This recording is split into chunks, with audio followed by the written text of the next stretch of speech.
I have lived in southern Alaska with my family my entire life. My whole family has stories about our property, and I've decided to share them. These stories are spread out over the 11 years that we've lived here.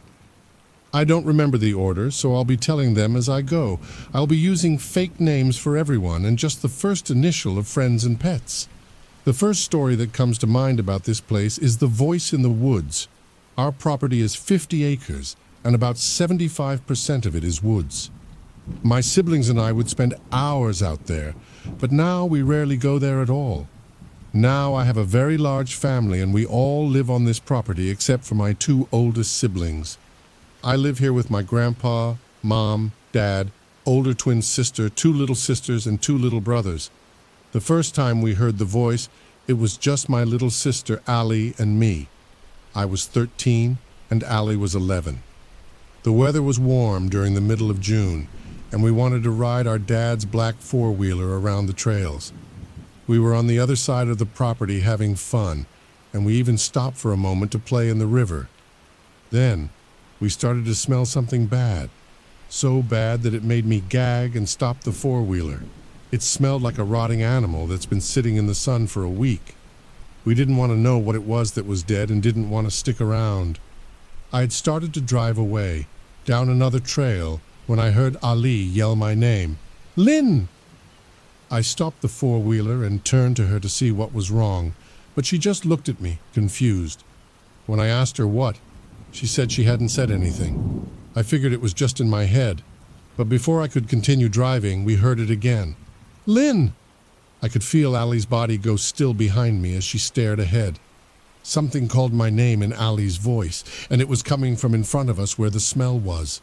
I immediately felt the fight or flight response in me, along with the reaction to protect my little sister, and turned around as fast as I could, flooring it back to the house. I nearly flipped the four-wheeler twice and almost hit a tree. I felt like something was watching us as we were leaving. Our dad saw the way I was driving on his new four-wheeler, and I got in trouble. Neither Allie nor I told our dad what happened, because we didn't want him to think we were too scared to be playing in the woods by ourselves anymore. I didn't go back into the woods for a few weeks. The second time we heard the voice was when we were all in the woods except for my older brother. It was me, my two older sisters, Mari and Renee, and my two younger sisters, Allie and Jolene. I was 15 this time. Mari, Renee, and Jolene were on our grandpa's six-wheeler. Ali was riding our mom's four-wheeler, and I was riding our dad's. We'd been out there for a while and were racing when we knew we weren't supposed to. We were also on the other side of the property again. That way we couldn't get caught. Ali was close behind me, and Mari was in front around the turn. She was waiting for us to catch up. As we sat there listening to Mari brag about winning, we all heard our mom yell, "Girls!" Thinking Mom was finally home from the store with dinner and needed help bringing in the groceries, we sped to the house. Slowing down before we got close enough that she could hear us so she wouldn't think we were speeding around.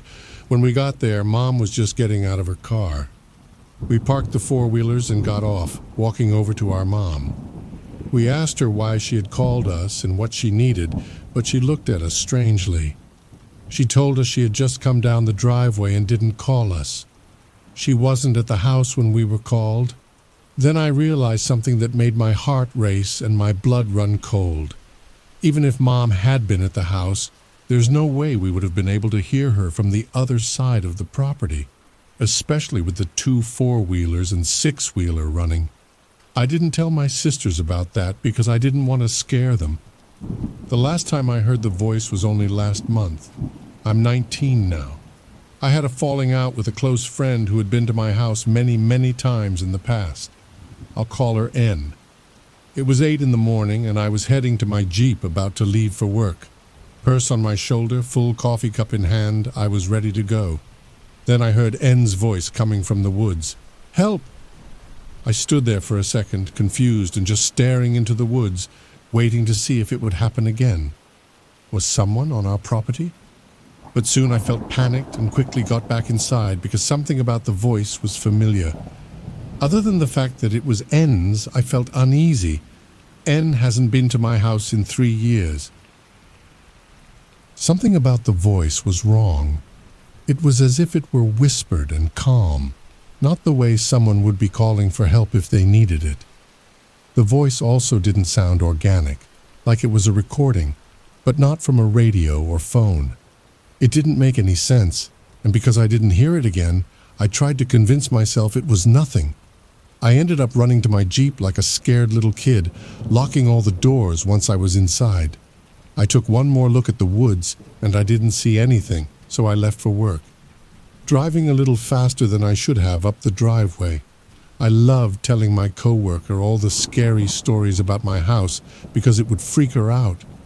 When I got to work and told her what happened, she was jumpy for a few hours, and it really didn't help when one of our brooms fell off the wall without us being near it. I told her someone probably didn't put it back on the hook properly. It seemed to calm her down just a little. Anne has been in those woods before, and she knows how scary they can be. About 5 years ago, on the 4th of July weekend, she and I were playing hide-and-seek with my family in the woods. We were hiding together in a very small ravine in the center of the woods. It was hidden by bushes and devil's clubs. I remember the devil's club well because I got a blister on my ankle that hurt like hell. Anne and I played rock, paper, scissors as we were hiding. We heard walking coming toward us and thought we were going to get caught. A rule in my family when playing hide-and-seek is you're not allowed to leave your spot. We watched someone in a white hoodie and black pants walk by us. They would have seen us if they had looked to their right and down, but they didn't. We were eventually found by my older brother and walked back to the house with my auntie, who was also found. It was girls vs boys, and the boys won. It was perfect timing as well because my mom and grandma had just finished making dinner, but as Anne and I were getting ourselves some very full plates, I realized no one was wearing a white hoodie. It's okay. They probably took it off. But also, no one was wearing black jeans. I asked my dad if anyone had changed in the bathroom or something.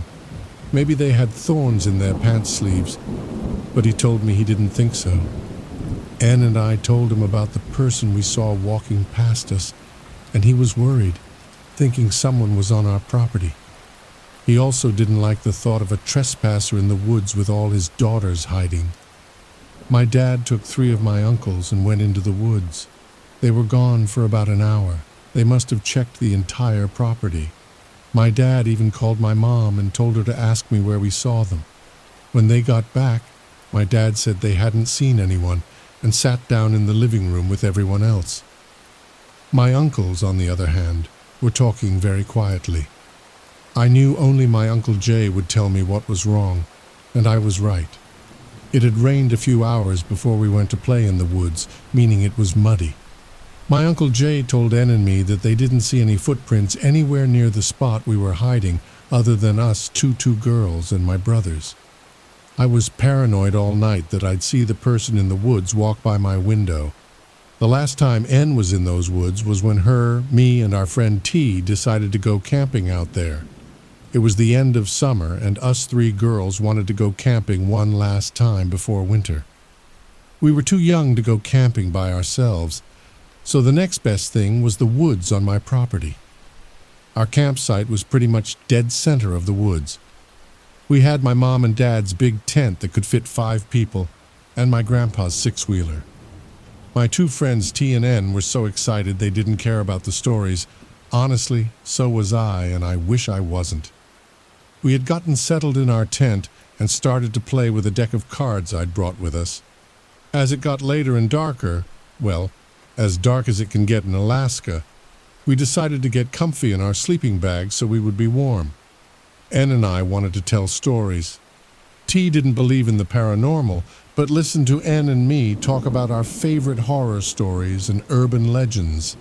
Anne and I, when talking about the Wendigo stories, would say the W instead of the actual name because we believed that saying its name would summon it.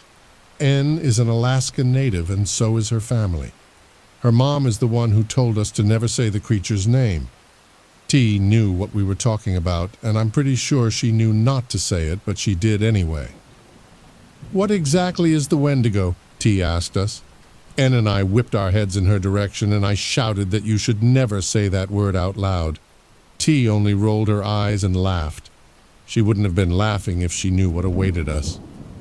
It was around 1 or 2 in the morning when N woke me up. She whispered to me that she'd been awake for maybe an hour, and she could hear something walking around. My dad let me bring my mom's pistol with us after we promised to be very careful with it, and that I'd be the only one to touch it unless absolutely necessary. I kept it near my sleeping bag. I was on the left side of the tent. N was in the middle, and I could see T was still asleep on the right side. N was a very light sleeper and was woken up by T's snoring. She was trying to go back to sleep when she heard something. I listened carefully, and I could hear something walking around. It wasn't very close, but it was close enough that we needed to pay attention. I thought it was maybe a moose, bear, or something else. That was quickly shut down when I realized it sounded like it was on 2 legs, not 4 like I was expecting. N reached over and shook T awake, putting her finger over her mouth to show T to be quiet, then N pointed to her ears. T listened and looked at us confused. I shrugged my shoulders, showing I had no idea what it was. I kept my hand on my mom's pistol just in case. I got out my phone, and I saw that it was about 2:30 a.m. I texted both my mom and dad saying that I could hear something walking around our campsite. They didn't respond. I wasn't surprised because it was past midnight, and my mom had just had my baby brother the week before. We listened as it got closer to our tent. We were now scared some animal was going to rip a hole in our tent and get us. It was getting closer to my side, so as quietly as we could, N and I scooted closer to T. Then we could smell it. It smelled so much like BO that I could almost taste it. T covered the bottom of her face with her blanket, and N was covering her nose with her hand. N looked at T and mouthed something that I couldn't see, but I could see the fear in T's eyes. Later, I found out N had mouthed the word Wendigo to her. We stayed quiet out of fear. We refused to even move. Even breathing felt too loud. We didn't want to let the thing outside know we were in the tent. Whatever was out there felt evil. I tried to listen as close as I could, but it was hard because my heart was beating so loud. I'm pretty sure N and T could hear it. The sound of walking went around and stopped near the front of our tent. I was ready to shoot whatever it was through the tent. It was only a few seconds of silence, but it felt like hours. Then we heard the sound of a gunshot. We all jumped and N gasped. It was loud and I knew who it was. Our neighbor had a large collection of shotguns and would have target practice almost every day. I don't know what my neighbor was shooting at in the middle of the night, but I believe he saved our lives that night. He wasn't close enough to be shooting at the thing outside our tent or even know that us girls were camping out there. We could hear the thing run past us and toward the river, away from us, my house and our neighbor. It was fast. We sat there for a long minute, huddled together on one side of the tent, shaking. N asked in a hushed voice if we should go back to the house, but I was too afraid to leave the tent. I was scared the sound of the six-wheeler would bring it back, and I didn't want to leave all of our stuff out here. So we just went back to sleep. We were pressed tight against each other. I don't think we could have been closer, and I'm not sure if N really did sleep that night. The next morning, when we had the courage to leave the tent, we could see small moose prints around our tent. I tried to ignore the fact that it looked like it was standing on 2 legs, and I just hoped it was a curious baby moose. N and T came to my house a bunch after that, but we never camped in the woods again. T and I still go camping together, but we make sure to go somewhere else. That wasn't the only time T experienced something here. One day when T was staying over, she woke me up in the middle of the night. I'm not sure when this was, but I believe sometime near Christmas. She was sleeping on my bed and I was on the floor. It only took me a few seconds to realize why she'd woken me up. I could hear light tapping on my window. I looked up where I thought T's face was. Now I live in the basement of my house. Half my room is underground, and the top half is on ground level. There are no trees or bushes near my window, so it couldn't be a branch, and 1/3 of my window was covered by snow. It was in the winter and completely dark. The tapping lasted about another 30 seconds. T and I were just holding each other's hand, trying not to freak out. T was obviously more freaked out because she'd been awake longer. I'm not sure who it was, but someone turned on the light in the upstairs bathroom, illuminating the backyard and my room. The tapping immediately stopped. I didn't want to move, but I needed to take advantage of the light. I stood up on my bed near T's feet and looked out the window. At first I didn't see anything until I looked a little harder.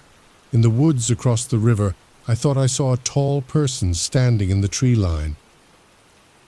They were thin with long arms and legs. Their skin was almost white. I hope it was just my mind playing tricks on me, and it was just a strange-looking tree. But when I look out my window now at that same spot, I see nothing like I did that night. No tree out there looks even a little bit like that thing. After making sure my window was locked, I got off the bed and went to sleep, trying to forget about the tapping and the tall creature. Recently, my mom and I will hear whistling coming from behind our house across the river, like something is trying to get our attention. Every time I hear it, I am reminded of that creature and the time with Mari. Mari, Renee, and I were riding our grandpa's six-wheeler. It was early spring and the ice on the river was finally gone. We were behind the house at the end of the property. We were driving around and having fun when Mari randomly went quiet. Renee and I only noticed when she started to cry and panic. When we asked what was wrong, she wouldn't tell us. She sped to the house and ran inside, slamming the door behind her.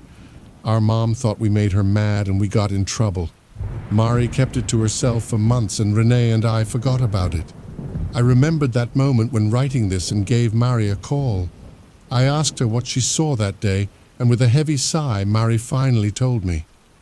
Mari saw a very thin creature watching us from behind a tree. It was tall and pale. It almost looked like one of the birch trees near it. It was standing perfectly still with long arms, just watching us. When it noticed Mari looking at it, she swore it smiled at her. Its teeth were sharp and yellow. Mari was only able to look away when it slowly hid back behind the tree. Even writing this right now, I had to get up and make sure my window is locked.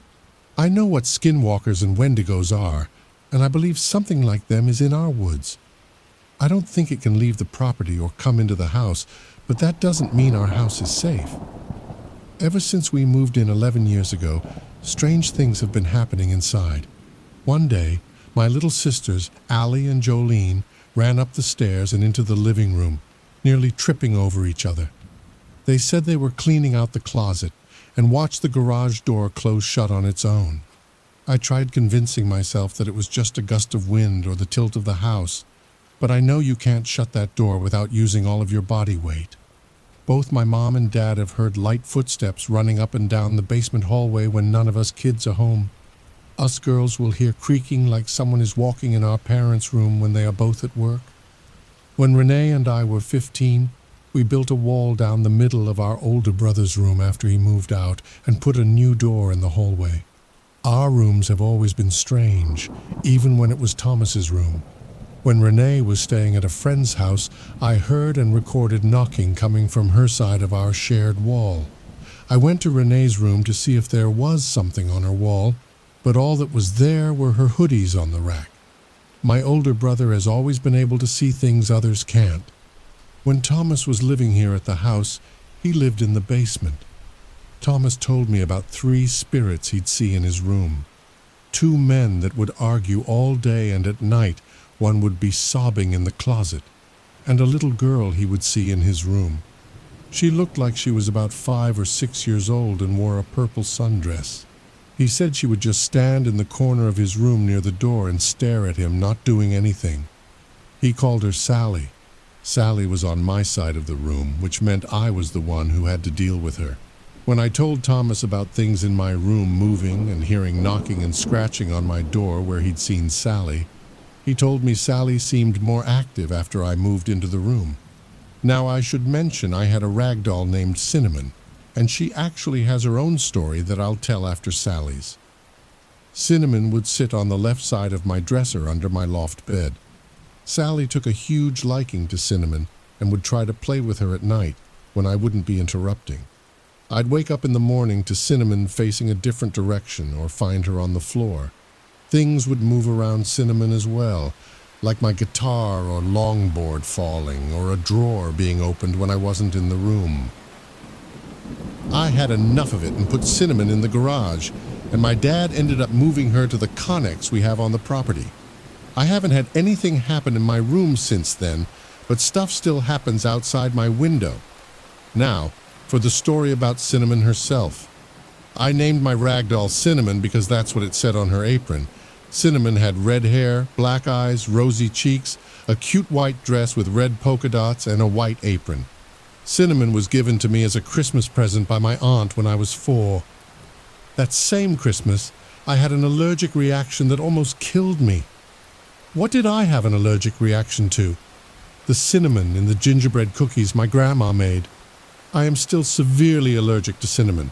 Not just eating it, but touching it will cause hives and rashes on my skin, and cinnamon-scented things have caused me to have breathing problems. It's honestly pretty dangerous for me during the holidays like Thanksgiving and Christmas. Almost everything has cinnamon in or on it. I believe that doll is evil, and with Sally attached to it, it might be worse or a little better. I'm not the only one in my family to have a rag doll. Renee once had one, and no matter what she did, she'd find that doll under her bed every morning. Even when Renee and I had to share a room, and even when we had to share a bed for a year, it would end up under her bed. Renee lost it when she was 10. We could never find it, and when we asked, no one knew where it was. Renee had named her rag doll Boogie Woogie. I asked my siblings what stories I should mention here, and Jolene told me to share the one with the moose. Jolene and I were the only ones home that day. Now, Renee, Allie, and I all have dogs that will bark at anything and everything. If they see a moose, they lose their little minds barking. We heard Kay, Ali's dog, bark only twice. Jolene went to look at what he was barking at and saw the backside of a baby moose. I went upstairs to my parents' balcony to pay attention to the baby and keep an eye out for its mother in case she got too close to the dogs. When I got up there, I couldn't see it, but all 3 dogs were staring into the woods. They were all on edge. See, my dog is a very large husky and has never cowered away from anything but fireworks and me when he's in trouble. And to see him scared meant something was seriously wrong. I got my dad's binoculars and tried to find the baby moose. Jolene had now joined me on the balcony, and we couldn't find it. So we decided to get in my Jeep and drive over to where Jolene originally saw it. Lazy, I know, but I didn't feel like walking around in my PJs outside. Jolene got out with the binoculars and walked up the hill. She stood up there for about a minute before saying, Lynn, come here, something's wrong." I got out and joined her at the top of the hill. I could see the baby moose now. It wasn't moving.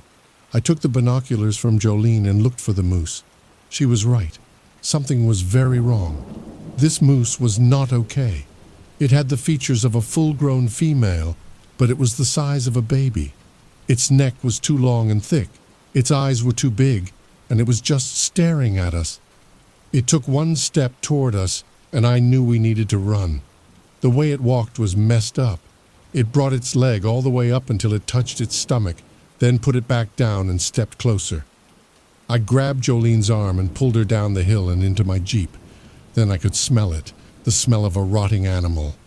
Jolene was gagging and nearly threw up, and I'm glad she didn't because she would have refused to open the Jeep door. I parked as close as I could to the front door of the house and ran inside with Jolene. We called our dad and told him what happened, but he didn't think it was anything serious. He also joked that it was a skinwalker at dinner. I felt a ping of fear every time he said skinwalker. In the summer before fall, my mom, sisters, and I will clean up any garbage on our property next to the road. We stop when we reach the cliff overlooking the woods. Last year, Ali spotted a jar, and when she took a closer look, she saw it was a jar of dead bees. Ali called me over to show me, but then we noticed all the strange things about it. It was on the edge of the cliff, perfectly placed. The grass under it showed it had been there for a long time.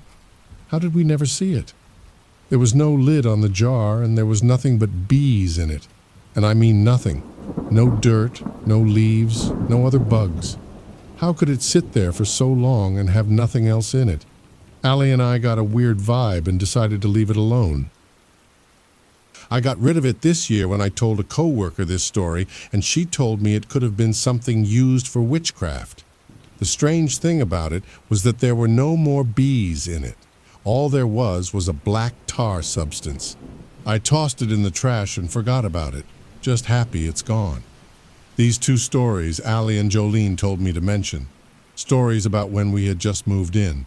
When we were all younger and had just moved to this house, we had a pink unicorn stuffed toy that was almost our size. Us girls were home alone with our brother, playing on the phone that we shared. We had a king-sized bed that all four of us girls slept on. Mari, being the oldest of us girls, slept on her own bed on the floor. Our pink unicorn was sitting in a small chair in the corner. It was my turn on the phone. I think we were playing Subway Surfers. Then Renee gasped and pointed to the stuffy. It just moved its leg. Us girls, being scared and intrigued, set up the phone, pointed it at the stuffy hit record, and ran out of the room. We waited about 5 minutes before asking Mari to go in and get the phone. We watched the recording as we were huddled on the corner of the couch. After 4 minutes, we started to think we were just being silly and that Renee hadn't seen anything. But in the last 20 seconds of the video, we watched in shock as the pink unicorn's right leg moved, followed by its left arm moving as well. Both had moved to the right. We screamed and ran downstairs to our brother's room in the basement and showed him the video. We begged him to get rid of it, and he did. By giving it to his sweet lab dog MJ as a new toy, she tore that thing to shreds. When we showed it to our mom and dad, they tried to convince us it had just shifted. We didn't believe them. My grandpa had asked what I've been writing, and I was reminded of another story that I'd like to share. My grandpa's room is across the hall from mine, and my grandpa was helping my brother with a few things in his new house. My brother asked me to watch his dog, Black Lab MJ, while he was getting everything ready. I didn't want her in my room because the last time I watched MJ, she chewed up my photo book. So, my brother put her in our grandpa's room after making sure she couldn't reach anything. All I needed to do was pop my head in the room and make sure she was okay with her food and water and take her out to go potty every 2 hours. One night my grandpa had to stay over at my brother's new house to help the moving van in the morning, meaning I would be watching MJ overnight and sleeping in my grandpa's room. My grandpa is a very heavy sleeper. The man has slept through earthquakes. But this one night, I woke up to the sound of knocking, and MJ sat up in the bed. I thought maybe it was already 5 a.m. and my mom was going to tell me to go upstairs and watch Alan. I yelled out, "Yeah," and was about to tell my mom to wake up Renee because I had MJ. No one answered, and then I realized if my mom was knocking on Grandpa's door, she remembers I have MJ. Confused, I got up and opened the door. No one was there or even down the hallway. I popped my head into Renee's room to see if she was messing with me, but she was asleep. It couldn't be my sisters because I would have heard them going back up the stairs. When I got back to Grandpa's room, MJ was now sitting on the floor in front of my grandpa's bathroom. She must have wanted in there because that's where her food is. Thomas doesn't want her to have access to her food at night because then she'll need to go potty. She looked at me, then jumped up on my grandpa's bed again, ready to go back to sleep. I was about to get in the bed when I heard the knock again. This time I was more awake and realized with wide eyes it was coming from the bathroom. I didn't waste a second. I grabbed MJ off the bed and ran into my room, locking the door behind me and getting into my bed. After a while of laying in bed praying not to hear the knocking, aging, or worse, hearing it on my door, I was so exhausted and was finally able to fall asleep with MJ next to me. The next day around noon, my brother came to get MJ to bring her to her new home, unpack all his stuff, and relax after all the moving. I wasn't even mad when I woke up and saw that she had gotten into my trash and it was all over my room. I was just happy to not be in my grandpa's room. Thomas asked me how she was, and I told him what happened.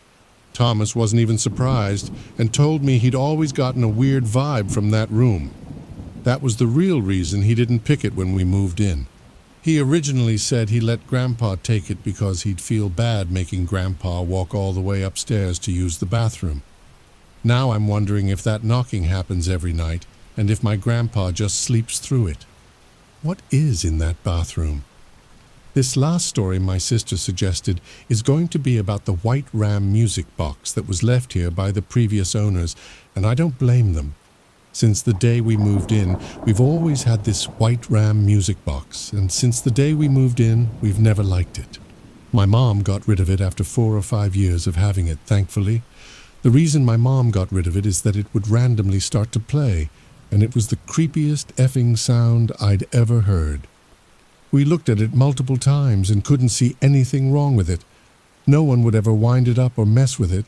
It would just start playing, and most of the time it would happen at the worst moment. If we were watching a horror movie, it would start to play. If we were playing hide and seek, it'd play when we were all quiet. If we were arguing, it'd interrupt us. Most of the time it would play when someone was alone. Like, if we were just hanging out in the living room alone, it would start to play. It was like it was messing with us, like it loved when we were scared. I've had enough of this house and property. I'm trying to move out with my dog C, and it hasn't been easy. So is Renee and her dog M. So far, the best thing to do is try to ignore all the strange things. Just yesterday, we were all outside playing badminton and heard what sounded like a mix of a banshee screaming and a car trying to start. Our baby brother Alan was the only one to acknowledge it. Alan is like Thomas, or it could just be that he's young, but he always sees our grandpa, who passed away long before Alan was born, and our deceased pit bull B. Alan is actually named after our grandpa too. A part of me is creeped out by this, and the other part is happy that they aren't alone. Alan never sees just Grandpa or just B. He always sees them together.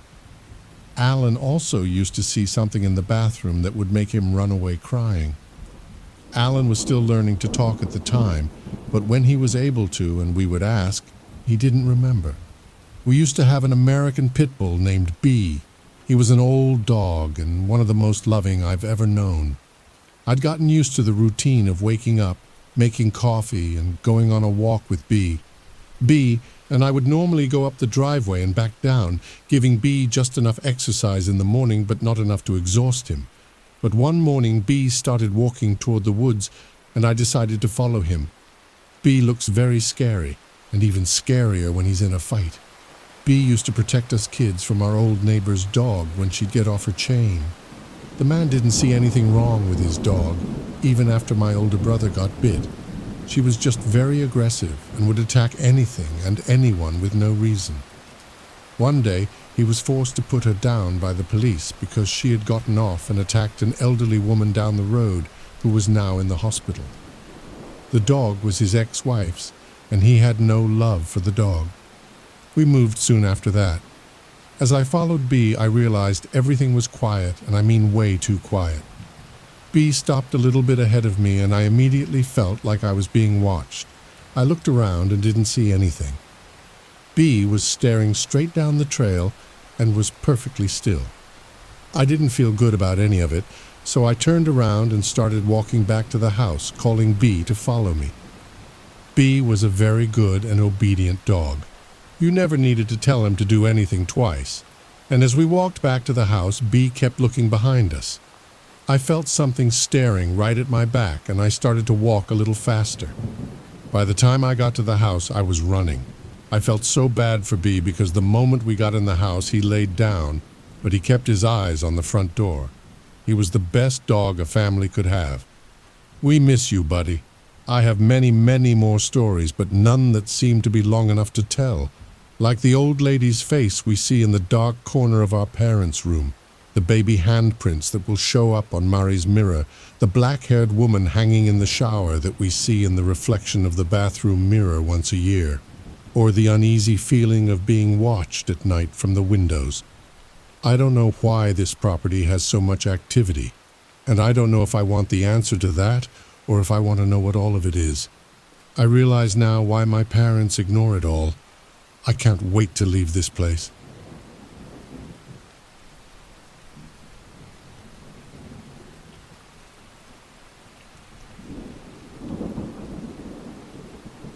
I don't engage with ghosts or any paranormal phenomena. If you are interested in such things, I wish you well. However, I prefer to keep my distance.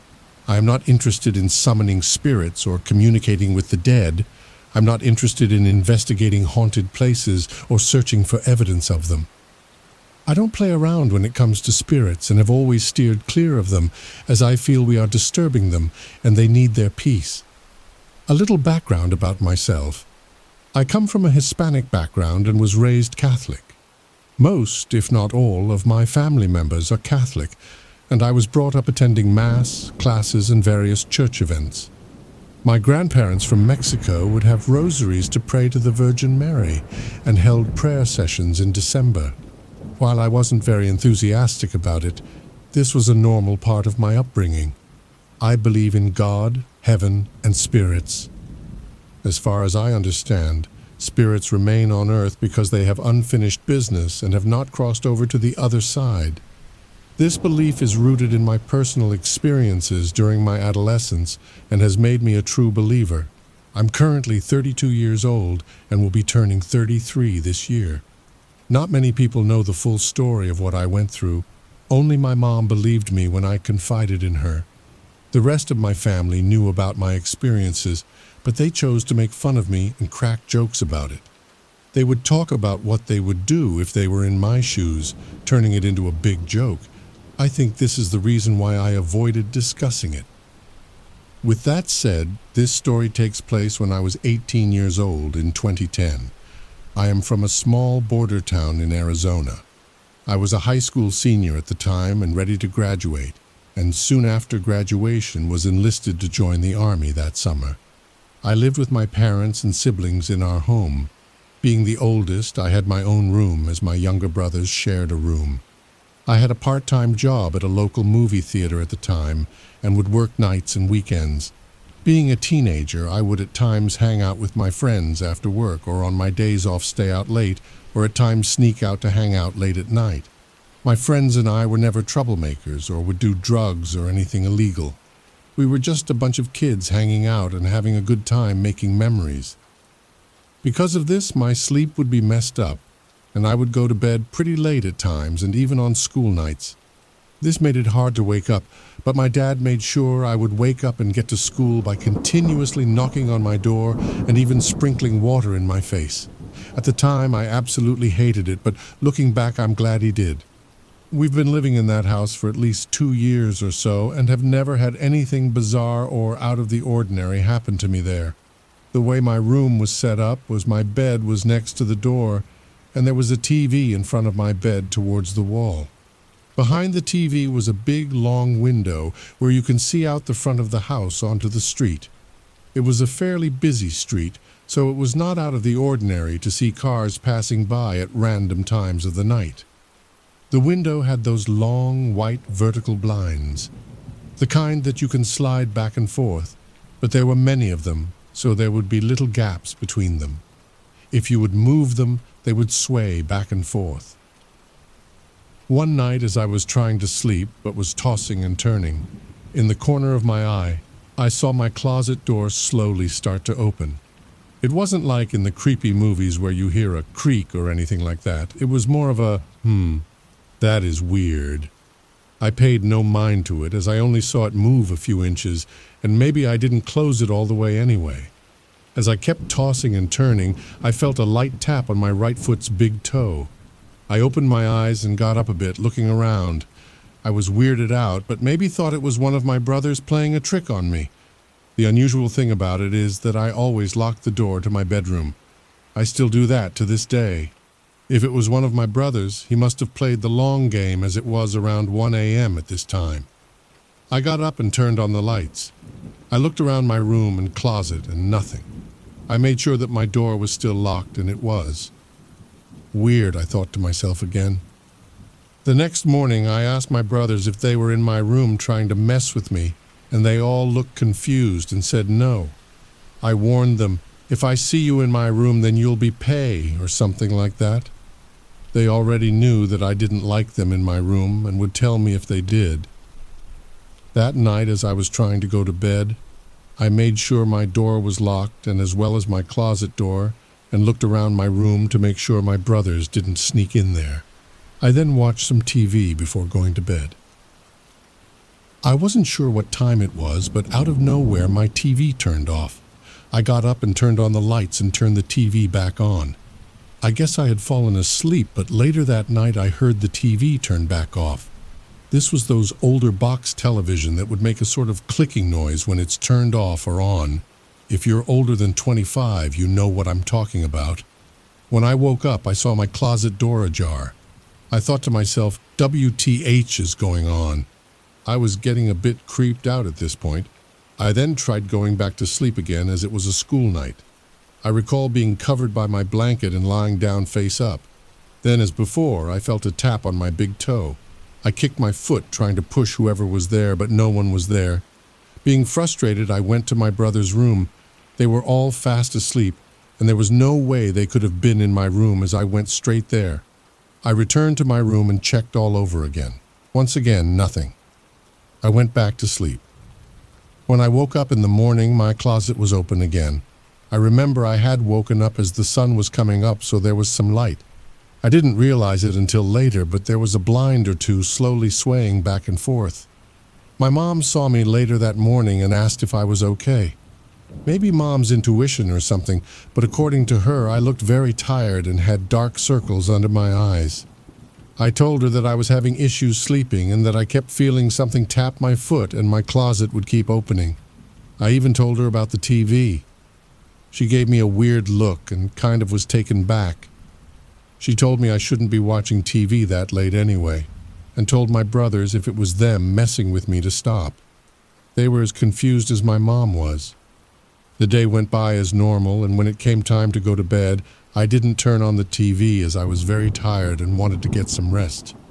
I was fast asleep, and once again I felt something on my foot. I tried to ignore it, but moments later it felt like someone was gently pinching the blanket by my toes and lifting it. It didn't hurt, but was more to get my attention from the weight of the blanket falling back on my feet. This happened about 3 times in a row. I kicked my feet and said, "BTH!" I turned on the lights and no one was there. The closet was cracked open. My heart was beating fast. I was trying to catch my breath. I didn't know what to think. Am I going crazy? Am I imagining things? I tried sleeping with the lights on that night. I couldn't, and even with the blanket over me, it got too hot and had to keep uncovering myself. Needless to say, I didn't sleep again.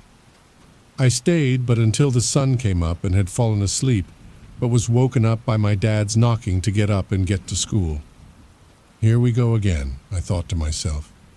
I saw my mom and told her what had happened. She had a concerned look on her face, but didn't say anything.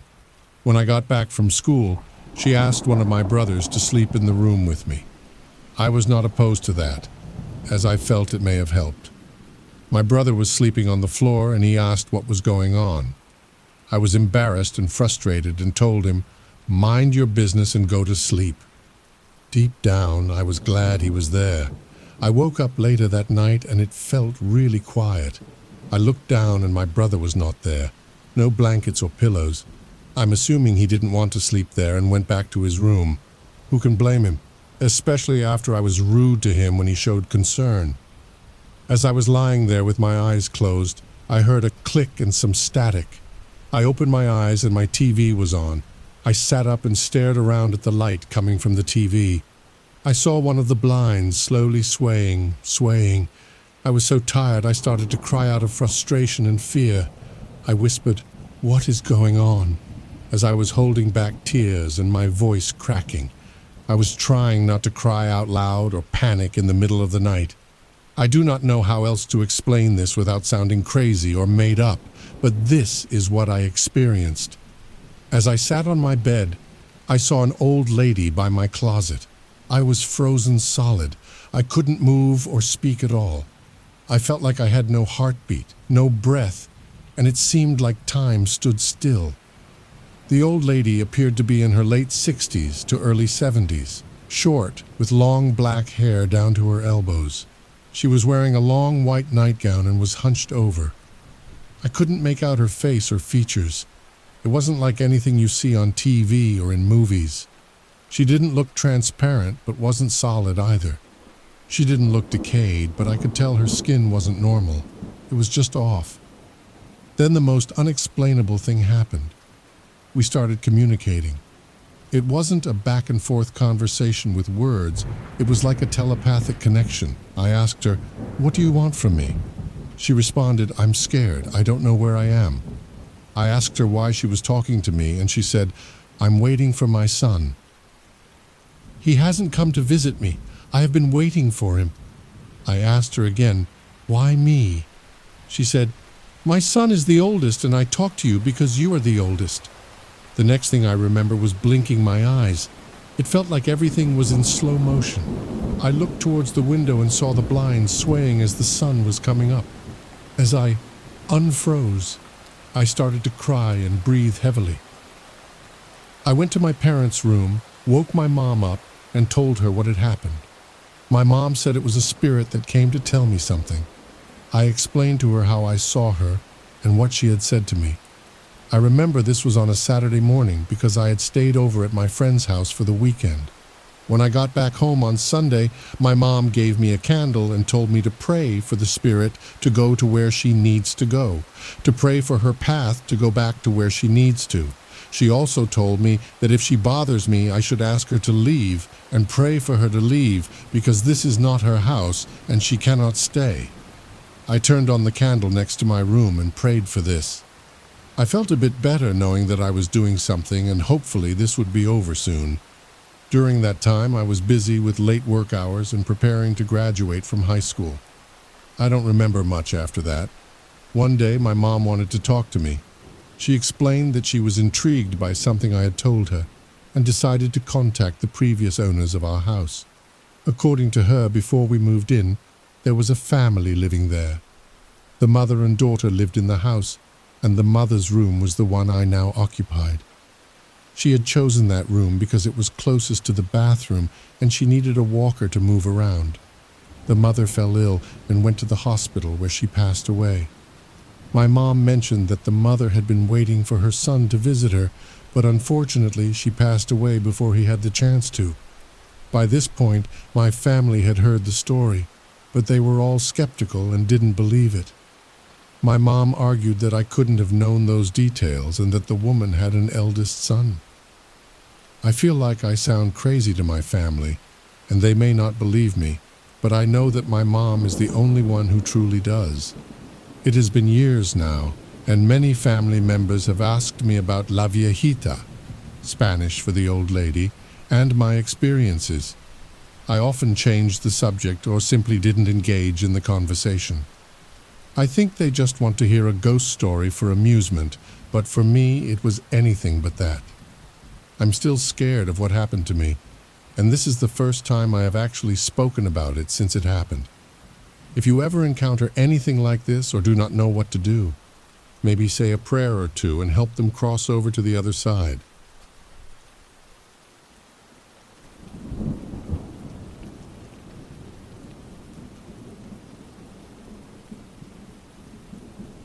Let me start by saying that this story is absolutely true, but I don't remember everything in detail that happened. So at the time when this story took place was between 10 and 11 years old. I lived in the countryside, near the mountains in a country in Europe. The village I lived in was surrounded by other small villages and towns, and from the other side there were massive forests and mountains. My home was on a hill. North to my house there was my grandma's house, and he rode then south to my house there was a forest. On east there was my neighbor home, and on the west side there was a field and then continuation of the forest near my house, but from the west side the forest was way bigger. At the time this story took place it was autumn, I think, so of course I would either go with someone or go by myself to the forest to look for mushrooms. My parents would never let me go alone, so sometimes I would lie that I'm going with someone else and eventually they would let me or I would sneak out. Now, I don't remember what exactly I told my parents, but they let me go to the forest that day. I remember looking for the usual path I took to the forest, but for some reason I thought to myself, why won't I take a different path today? Or something along this. Now I was in the forest looking for mushrooms, and despite me taking a different path, I knew exactly where I was. This day, I decided to go a little bit further than I would usually go, but no too far so I won't get lost. If I haven't known these forests so well, I would probably be lost in the first 5 minutes after entering. It is easy to get lost there for someone who haven't been there at least 40 times before. Now I don't know how long I was there, but I think I was still looking for mushrooms when I heard something that sounded like cracking branches. I was and still am a very paranoid person, so of course I nearly shitted myself since it sounded like something heavy was walking there. At this point, I turned around and started walking back the way I thought I came from, but soon I found myself lost in the forest. I did not understand how the fuck I got lost since I haven't even got that far away. I was walking through the forest desperate to find a path or to see something I could recognize, but of course I didn't. I started crying and thought that it probably was just a deer that was cracking the branches, and if not my paranoia, I would be home now or still looking for mushrooms. At this point, I was both crying and praying while walking around the forest, looking for something that will help me get the fuck out of there. Then I stopped walking and crying and praying since a feeling of relief ran over me. I didn't know why, since I was still lost in the forest, but something in my head was screaming at me to turn around. What I'm about to tell is absolutely true, although it may sound extremely unrealistic.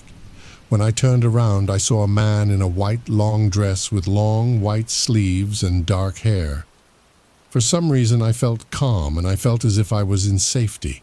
Then he raised his hand and pointed it left to where I was standing. I felt like he is telling me to go this way.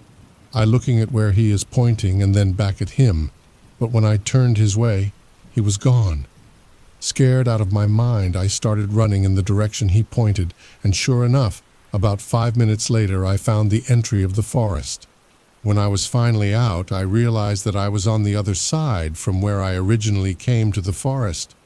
I went there by the entry behind my house, but somehow I got out by the entry next to the field, which are actually really far away. And if I really walked, all this was I would have definitely noticed multiple paths that were there. I told this to my grandma, and she of course told my parents, and I wasn't allowed to go there anymore. However, when I told my grandma about the man, she looked at me and said something that maybe it was my guardian angel, and this seems to make the most sense, really.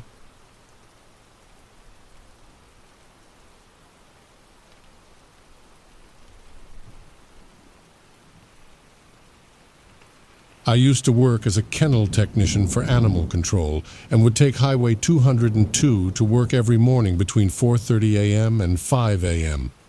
This road is regularly under construction with blocked lanes, and I like to arrive early as my days were always packed. The night had been filled with rain, and the early morning had thick fog similar to what you'd see in Silent Hill.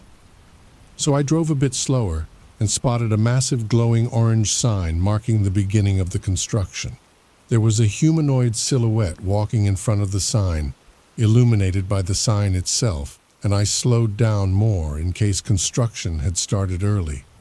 Still, this person had a black lacy umbrella and seemed to glide through the mist rather than walk, and as I drove closer, I noticed a feminine figure, a black dress, blonde hair, and a mourning veil obscuring her face. She didn't have legs, but rather faded into the fog. Immediately I was covered in chills and tried to rationalize why a lady in funeral attire was walking beside the highway at 5 in the morning, but I couldn't. I knew the area didn't have a funeral home or a cemetery for a fair distance, and as I was parallel to the sign, she vanished. She just walked into the sign and vanished. My heart sank, and I even backtracked to see if I just lost sight of her, but she was nowhere to be seen. I kept driving until I turned onto the road leading to the shelter and found myself in standstill traffic. I spent an hour and a half trying to go 2/3 of a mile as the fog and the flashing emergency service lights made redirecting traffic a challenge. As I reached the end of the traffic to the redirection site, I saw a motorcycle on the road, or what was left of it that had been pulled aside and was directly next to the redirecting path. A sheet was draped over a gurney that was being loaded, and even the fog didn't hide the blood soaking through the snowy fabric. A large truck was pulled off to the side, and multiple dark silhouettes were crowded around the front. I learned a few hours later that the truck and the cycle collided head-on, and the cyclist died on the scene. I couldn't help but wonder if the lady I had passed by earlier was mourning the dead, or maybe even arriving to lead his soul away. I'm used to seeing accidents and the aftermath as well as the paranormal, but it's always saddening. Even that shelter had a fair share of ghosts or shadows that always seemed to be watching. Glimpses of dogs that had recently been euthanized running between the kennels, seeing a cat out of the corner of your eye that vanished when you tried to look directly at it, and even the shadowy silhouettes of humans walking between kennels and even crouching down where dogs were excitedly yapping at something just beyond the door. Still, I couldn't shake the events of the morning, and even when I left the campus for my apartment back across the highway, I couldn't help but glance towards the construction sign that was no longer obscured in a fog. Thankfully, I never saw her, and I still haven't seen her since. I've left that job as I couldn't dedicate enough time to the work after summer ended and my college courses picked back up, but I still wonder if anyone who works there sees anything I saw, or if anyone has seen the woman, or maybe even the ghostly figure of a man in biker's gear wandering the area. One night, driving through this same area, I spotted a little black dog in a red harness darting through traffic. Unable to leave a lost dog, especially such a small one, to the wilderness, I made a U-turn as I saw the dog dart into the grassy middle section of the road through my rearview mirror. The dog hadn't crossed over or appeared back on the road, which was relieving as it incredibly dark out and chasing an animal between traffic at 50. 65 miles per hour was not ideal. I pulled over, and the dog in the bright red harness was gone. Not a trace of it. There's no way I would have missed it had it darted back into the road on either side as the harness was reflective. I spent 10 minutes dodging traffic and checking the whole area, even getting back in my car and driving around in circles to look for that dog. I haven't seen that one since either, and I'm hoping by posting here maybe someone else would have seen the woman, the dog, or something else in that area. I have a dash cam now, though I have no idea if it will catch the paranormal. But if it does, I'll be ready next time.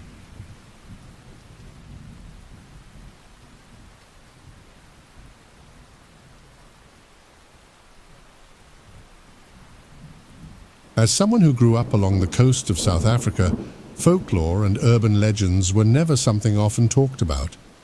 Sure, we have our fair share of ghost stories, and even my grandfather has told us about his own encounters with the paranormal when he used to work in the warehouses down by the docks. But when it comes to creatures like Bigfoot and skinwalkers, there are almost none I have at least heard of here. Now this happened recently, a couple days ago actually. I've been known for my not-so-great memory, so I thought I'd write this down before I forgot. Not that I could. What I saw that night will forever be burned into my brain. I'm just about to finish school, and my sister was home from university, so my family decided to take a trip to a coastal town not too far from our city. It is a lovely place, and we all share fond memories of Christmas and Easter there. We've gone so many times that the hour drive feels like minutes to me. That road had also become so familiar that it seemed impossible that anything bad could happen along it. That was until a week ago. My dad had to work, so we left quite late. It was still light enough outside, and the plan was to get there before dark, like usual.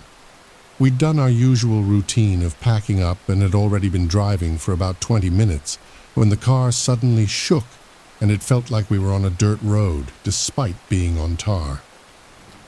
My dad quickly pulled over and stopped on the side of the highway, on a stretch of long grass that was lined by trees used as a windbreak.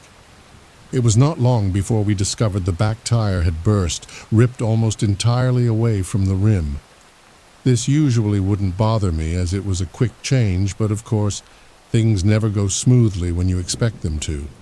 Not only was the tire under our car, but it was locked in place to prevent someone stealing it. After years of being exposed to muddy roads and water, the lock had rusted shut so much that the key wouldn't go in. My dad finally relented and had to call someone to come help us. Another important detail was to mention my lack of shoes. Since we were only supposed to be traveling from one point to another, and both places which had relatively soft ground, I never thought to even wear sandals anymore. And since the car was up on a jack, we had to get out and stay away. As if the cold from winter wasn't enough, I was constantly stepping on thorns and in mud, my closest pair of shoes locked away in the boot. This meant I had to find the clearest patch of dirt and stand in it until I found another, forcing me to stay in one spot. By the time the tow truck arrived, the sun had set and the overcast sky was quickly getting dark. The area was surrounded by lots of farmland, meaning every now and then the haunting sound of cows calling rose up in the distance. I have slight nyctophobia, or the fear of the dark, as I often have a horror podcast or spooky stories like these playing while I work or play games. I'm the kind of person who loves horror but is then unable to sleep for the next few nights, only to listen to more later. The guy trying to get the latch off, we'll call him Greg, went under the car and started hammering away at it from what I heard. He worked for about half an hour trying to get it off, and by then it was pitch black. My mom, dad, and sister were all a few meters away while I was stuck, trapped in my little circle next to the car. I jumped every time someone walked past or a car suddenly raced by us, though those helped ease my mind a bit. Since it was dark, you were unable to see anything out of range of the light from our vehicle, so other cars passing helped illuminate the area and tall grass around us. Now this is when things turned sour. Being as paranoid as I was, I constantly looked at the surrounding area whenever a vehicle went by, making sure there was nothing there. Of course, there wasn't for the first few times, but then something happened that sends shivers up my spine just thinking about it now. About 50 feet away, right in front of us, was a tree that stood out from the rest, in the middle of this strip of island instead of on the side. It wasn't terribly tall, but was alone with no low-hanging branches. I felt my heart stop when I looked at it, and something was looking back at me. I can only describe it as a face, but it was pale, almost white, and the eyes seemed like they had sunken at the head. It had a long, thin torso from what I could see that stood well above an average man. Its nose was elongated, like that of a buck's, yet seemed strangely human at the same time. I could just make out a thin, clawed hand gripping the trunk as it stared. I was frozen in fear when the other car passed and that area was thrown into darkness. I kept telling myself that it was just the night playing tricks on me, that it was actually an old log that looked like a face. But when the next car came by, it was gone. That was it for me. Not even caring about the thorns anymore, I hurried across to where my family was standing, taking my place in the middle of them, but the rest of the time, I was on edge. Every twig that snapped and tree that rustled had me spinning around and staring into the darkness. More than once I caught a glimpse of two glowing dots that would disappear as soon as I found them, and shadows would move in my peripheral vision. At random times I'd feel my breathing become strained for no reason, and the hairs on the back of my neck prickled, like we were being watched. The winch we'd been using was one of those that was assembled from multiple parts, so when my dad was done with it, I took one of the metal poles and held it like a weapon. It granted me some feeling of safety, and I didn't even care about the weird looks I was getting from my mom. Keep in mind, I hadn't told my family about any of this. My dad would have laughed and told me I was imagining things, and my sister would have just freaked out. After all, who would believe what I'd seen if they didn't see it for themselves? All I could do was wait the agonizingly long 2 hours we spent on the side of the road, clutching the bars so tightly that my fingers hurt, but I never dared to loosen them. After what felt like forever, they were finally done, and I couldn't wait another second before basically diving into the back seat. It took 10 more minutes before we actually started driving, and as we did, I looked where I'd first seen that thing. Of course, my worst suspicions were confirmed. There were no white logs anywhere around it, or branches or bushes that resembled what I'd seen. Whatever it was had been there, and then moved when it was spotted. Trying not to think about it, I jammed my earphones in, blasted music, and closed my eyes, trying to sleep and forget about that. Only after we turned a corner did I realize all my muscles had been tensed and finally allowed them to relax. Like I said before, I've never heard of any urban legends that look like that thing, and the ones I have are mainly only from America. I want to look into it more, but I think part of me doesn't want to know what that creature was, whether it was some kind of African Wendigo, if that's even possible, or a ghost. I'd prefer to have some peace of mind, and I know that from now on, I'm only ever going to travel down that highway during the daytime.